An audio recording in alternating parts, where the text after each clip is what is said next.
চলে আসলাম নতুন একটা ব্লগ নিয়ে। আজকে তোমাদের দেখাবো আমাদের ক্যাম্পাসে যে চারিদিকে সাইডটা, সেই সাইডটা কেমন, চারিদিকে পাশটা কেমন। তো বেরিয়ে পড়েছি, আমি আর প্রশান্ত যাচ্ছি, তো দরকার একটু কাজে। তো দেখাবো তোমাদের যে ক্যাম্পাসের সাইডে জায়গাগুলো কেমন হয় আর কেমন দেখবে তোমরা। চারিদিকে শুধু রুম, এইদিকে শুধু গাড়ি, এদিকেই আমাদের সকালবেলা করে বাস ধরতে হবে। যাচ্ছ শুধু কারগুলো দেখেছো, গাড়িগুলো দেখেছো, এটা শুধু গাড়ি আর গাড়ি দেখবে। আর এত রোদ এখানে,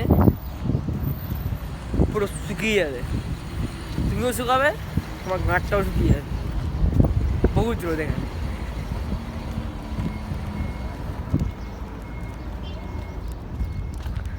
প্রশান্ত দা এগিয়ে যাচ্ছে আগে আগে, কারণ ও চেনে, আমি চিনি না, তাই ওকেই ফলো করছি। ঠিক আছে, একটা গাড়িগুলো দেখেছো, শুধু গাড়িগুলো কি